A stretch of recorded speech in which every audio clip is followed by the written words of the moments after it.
Part 2 of the video. This subject is about to get deep now.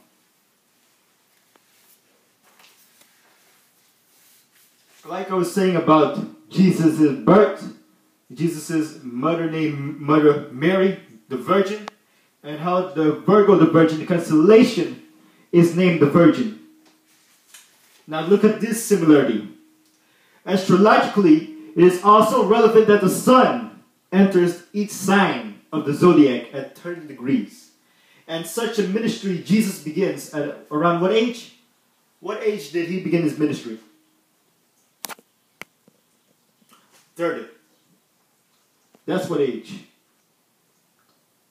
Now, this person, Acharya S., in her book, The Christ Conspiracy, she also adds that the sun is the carpenter who builds his daily houses, or 12 two-hour divisions. She says that as the Mystios developed, it took the form of a play with a cast of characters, including 12 divisions of the sky, called the signs or constellations of the zodiac. And the symbols that typify these 12 celestial sections of the 30 degrees, each were not based on what the constellation actually looked like, but represent aspects of earthly life. So anybody dealing with the zodiac, I'm going to explain later why it's full of witchcraft.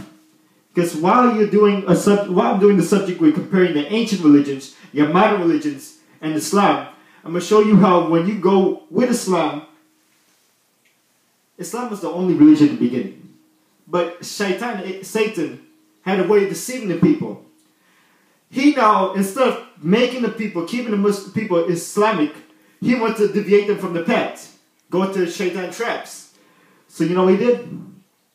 He started changing certain things in religion, Islam, until he formed different religions.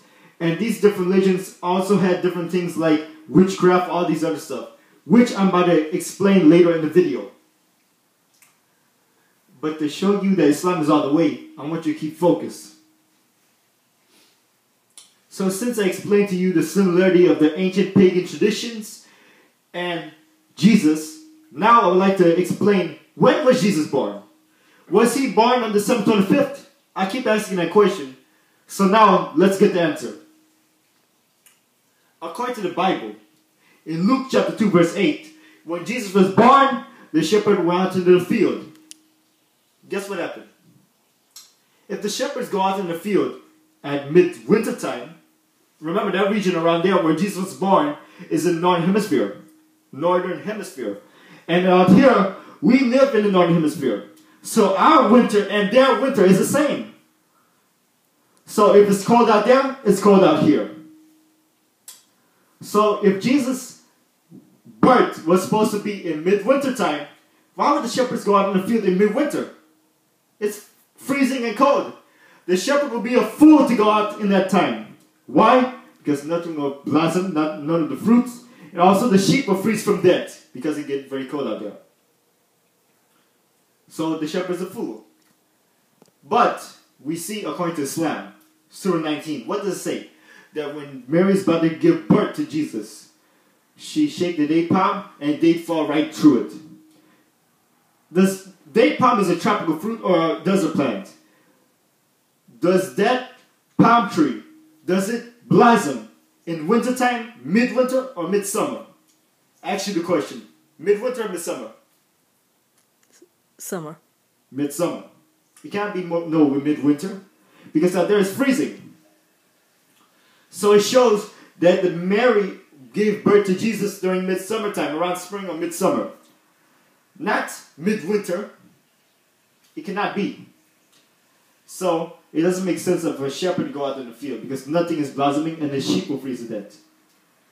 It has to be midsummer or around that time. So since I gave you the exact meaning of what Jesus born, what Christmas means, let's take you to the real subject. From Christmas, we go to the wheel of the year. And like I said, the wheel of the year is what?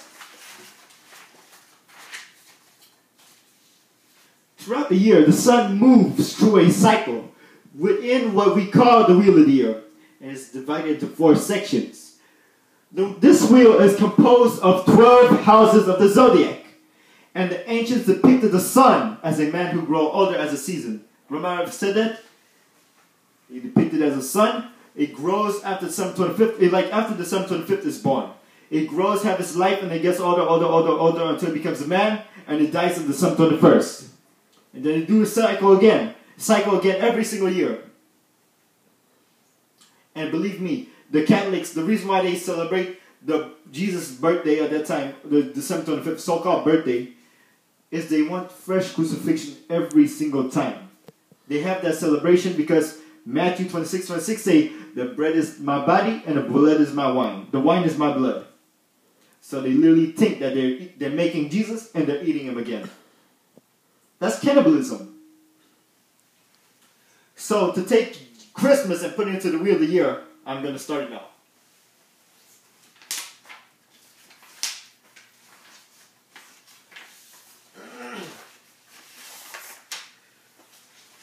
You see, this is a diagram of the wheel of the year. I'm going to explain to you what it says. The top part is divided into 4 sections, 4 main sections and 4 minor sections. You have the Yule, the Ostara, the Mabun, the Lita, the Beltane, the Mbok, the Samhain, the Luchaneso. These are all the different components of the wheel of the year.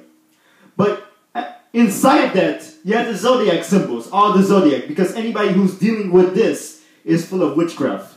And I'm about to explain why. These are not going to be Bible words, of course, because I'm going to quote you the words who you can believe in, the pastor and your Bible scholars, your Bible tempers. But let me read it more to you. Inside of your zodiac, according to this wheel of the year, you have the cycle of life, death, and rebirth. Or it sounds like reincarnation, like the Hindus believe. And then you have death. This thing, the wheel of the year, is nothing new. It goes throughout so many societies. Many societies. I'll give you an example.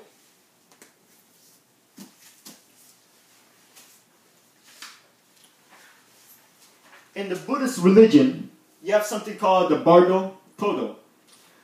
Or it means liberation through hearing during the intermediate state.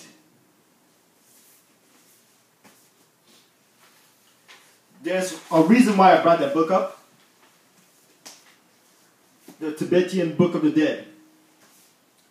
Because if you read what it says, the Bardo Todo is really also pronounced as Bardo Todo. Throw. From the Tibetan Buddhism, they call this book right here, the Tibetan Book of the Dead, as the same thing. That's the same exact thing. The Bardo Todo, which is exact same thing as the Tibetan Book of the Dead. And let me explain what that book is, so you can understand. The Tibetan text describes and is intended to guide one through the experiences that consciousness has after death. In the Bardo, the interval between death and the next rebirth. The text also includes chapters on the signs of death and rituals to undertake when death is closing. But I don't know if you can see this right now. But if you can, this small picture, I don't know if you can see this, but I may bring it up later, is the manuscript of the Bardo Todo. It's the manuscript of this Tibetan Book of the Dead. And the manuscript has the exact same shape, exact same formula as the Wheel of the Year. It's divided into 4 sections. So all throughout history, we have this symbol, the Wheel of the Year, a lot of times. But it goes very deep.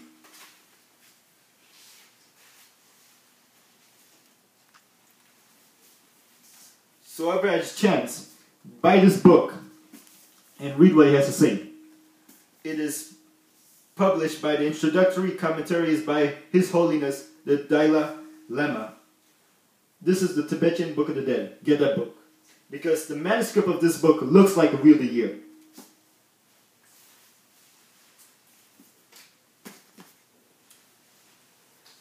Now, since I explained an occurrence that looks like the same thing as the Wheel of the Year, let's go right into the subject from Christmas into the Wheel of the Year. The history. You see, this author, St. Clair, Adeline St. Clair, she also explains these holidays that we have in the United States. And she goes on to explain about the Wheel of the Year and the similarity between the Christians' holidays and the same Wiccan Sabbaths, which I'm going to explain. This happened at a time when Constantine, Roman Emperor Constantine, his conversion to Christianity, so-called conversion, brought in a Trinity instead of a unity. You know how they believe in the Father, Son, and Holy Ghost. The Father is God, the Son is God, the Holy Ghost is God. I've said this so many times in my videos. But they're not three gods, but one God. Picture this. Person, person, person, but not three persons, but one. Does that make sense to you? 1 plus 1 plus 1. Does that look like this? This plus this plus this. Does that look like the same? The answer is no. But Roman Constantine, he introduced this into Christianity because before that, that Christianity was Islam. And since his time, the introduction of these paganisms was introduced into Christianity. But the merging of Christianity and paganism is a relatively new concept. This is what she's saying. It is real and it makes sense most in the celebrations that links both Christian and Wiccan Sabbaths. The feast days of the Christian and Wiccan calendars are closely linked both in date and meaning, which gives the Christians the greatest gifts. Picture the Christian witches. A way to honor her Christian tradition in the light of a pagan practice. Now let's skip forward and say, the interaction between the pagan and Christian philosophies really began following the conversion of Emperor Constantine, like I just said. As Christianity became the official religion in the Roman Empire and of its elite, the legislation and the religious practices began to reflect this change. The establishment of Christianity as an official religion brought a need to organize and regulate its doctrine into a coherent monotheistic philosophy that contrasted quite drastically with the illicit, I forgot how to pronounce it, but reality of the pagan practices of the time. Skipping forward a little bit more. By the 4th century, it had become a common practice to reinterpret the pagan shrines and festivals from a Christian perspective. The Romans had done the same thing to the religious practices of the Celts and the Germanic tribes it had conquered. The practice of assimilation of the religion of the conquered is as old as the history of war, conquest, and submission. Now, the conversion of Europe into Christianity followed two opposing philosophies. Boniface, c. 675 to 754, that's the years, abolished the religions he encountered. So whatever religion he had, destroyed them, that he conquered. Now look at another philosophy. This philosophy is by Pope Gregory the Great. Who? Pope Gregory the Great. On 540 to 604. On the other hand, instructed whichever method was used, right? So he instructed his missionaries to sprinkle holy water and build altars containing holy relics on the site of pagan temples. Whichever method was used, it is clear most pagan religious practices were transformed in order to teach Christian message.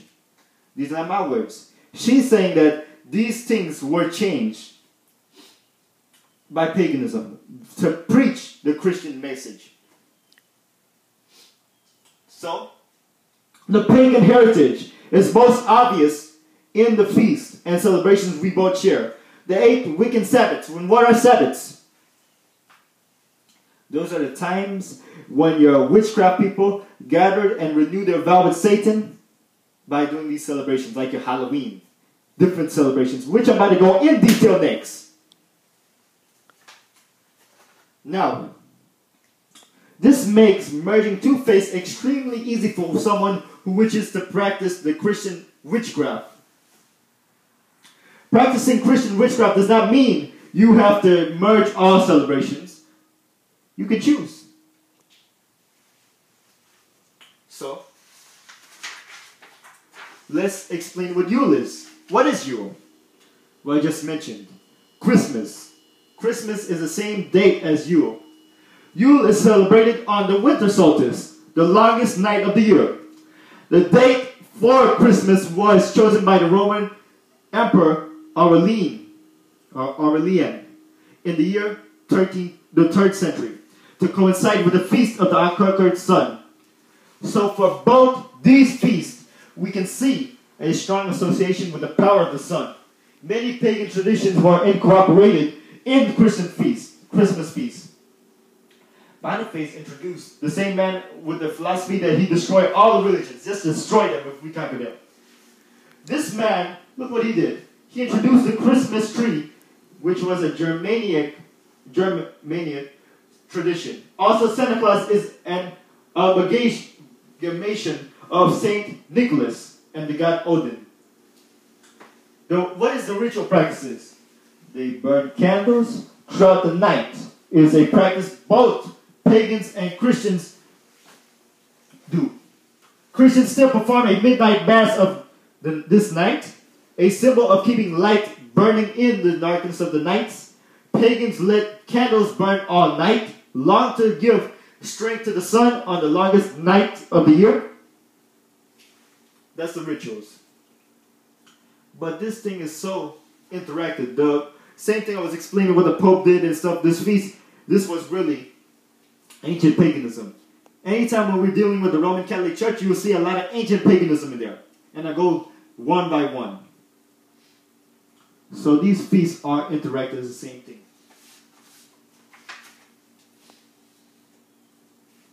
So now, instead of dealing with Yule now, Yule is the same thing as Christmas, but that's the Gothic feast or the Wiccan Sabbath feast, one of the Wiccan Sabbaths. Now I jump into Halloween. What does Pastor David J. Mayer have to say? You see, these are not my words I'm quoting. These are from Pastor David J. Mayer.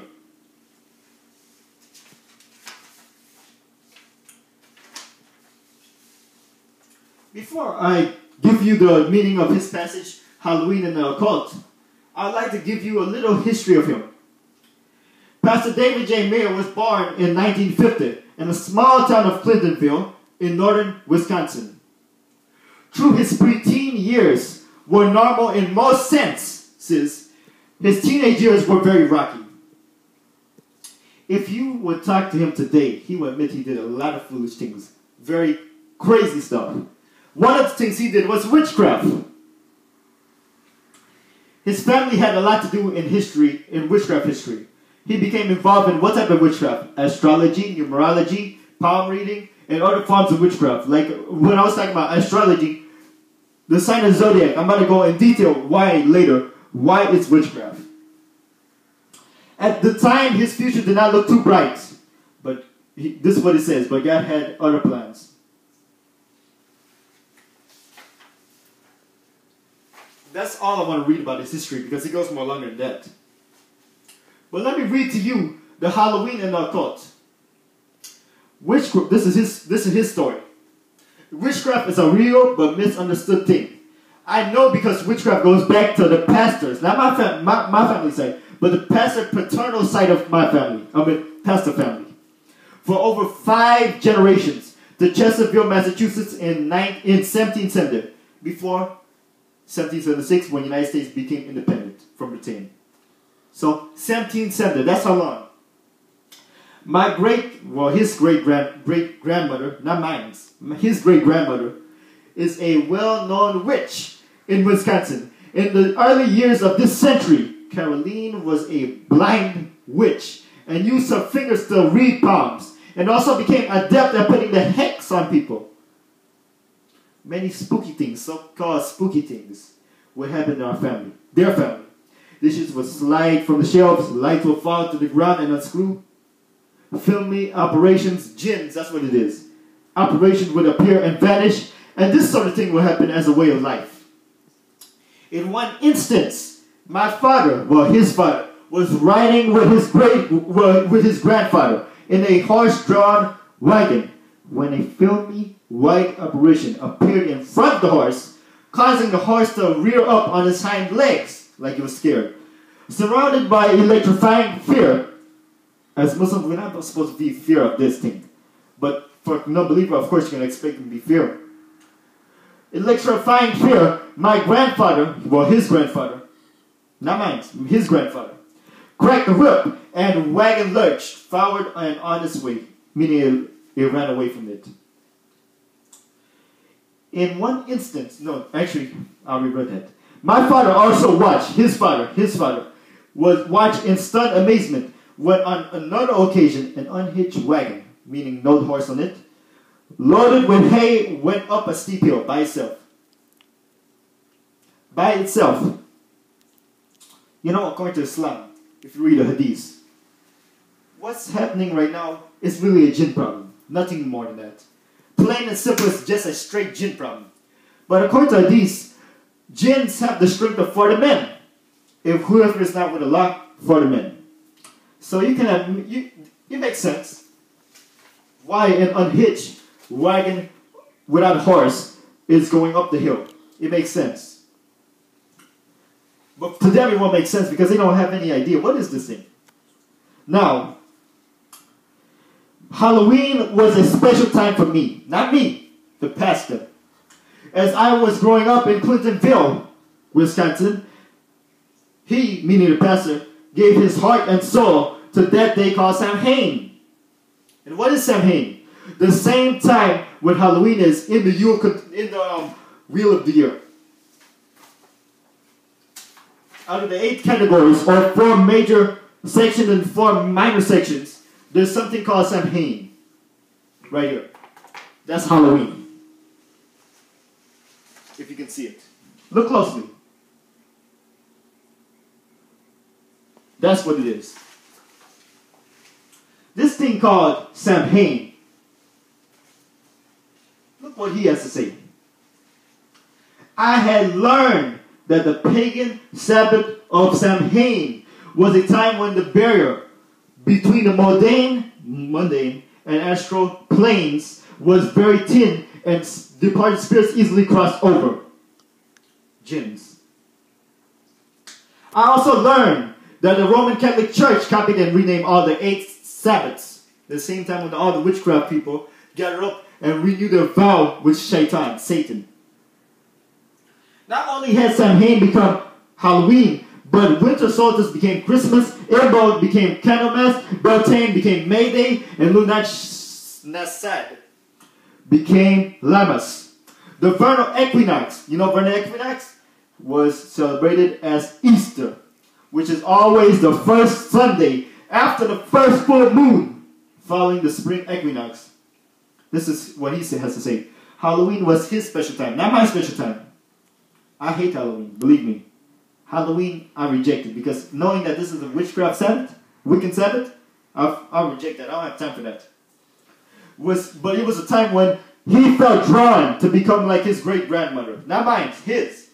I wasn't interested in the silliness of the Catholic Halloween. He wanted the real magic. He wanted the real stuff, even though that's fake.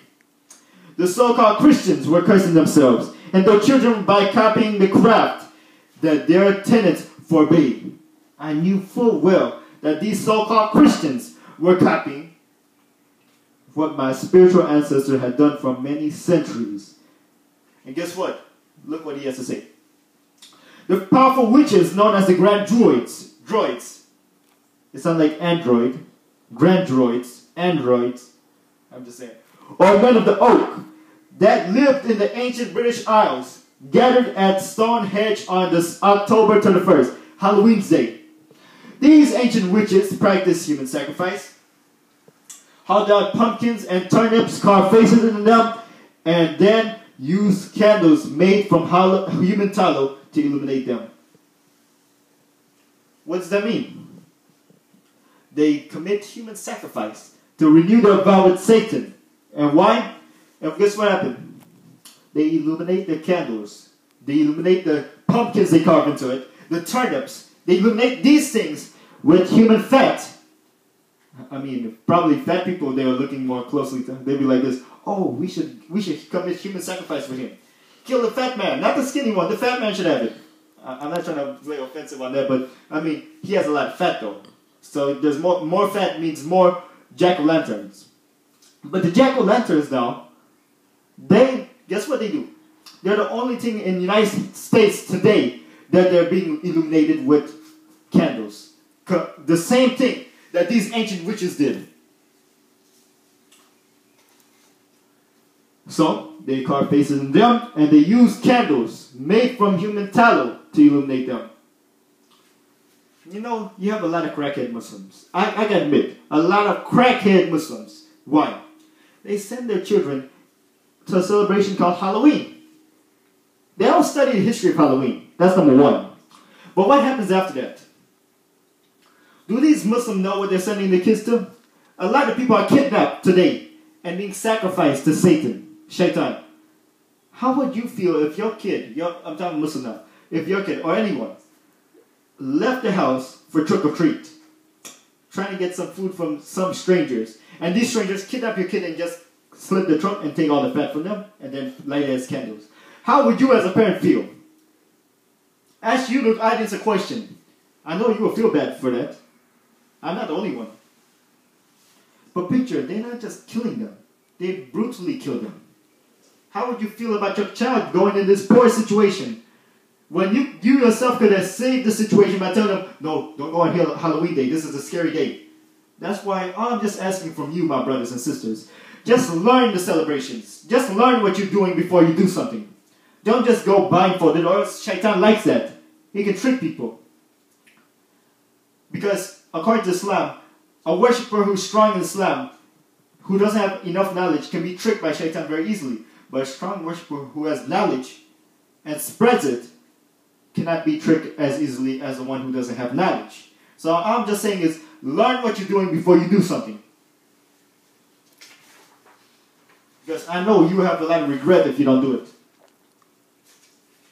And guess what? These same grand droids, the same ancient witches in the British Isles, what did they do? They played games on this day, such as bobbing for apples, as they floated in a tub of October ale. The droids also practiced ritual sex, known as the Great Rite, as the fires blazed forth in the darkness of the giant stone monoliths of Stonehenge near Salisbury, England. The apple was very sacred to them. Why? Well, I don't have the apple with me right now. But if you take the apple, this is the apple right here. Don't cut it this way because you won't have the same effect. Cut it horizontally. Cut it horizontally, and look what you have. Because when cut in halfway, the core would reveal the pentacle, a five-pointed star. And the five-pointed star represents earth, wind, fire, water, and spirit.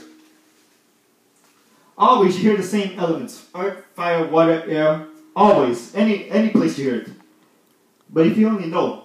You know, some people ask help for Shaitan. You know what they do? This is one instance they do.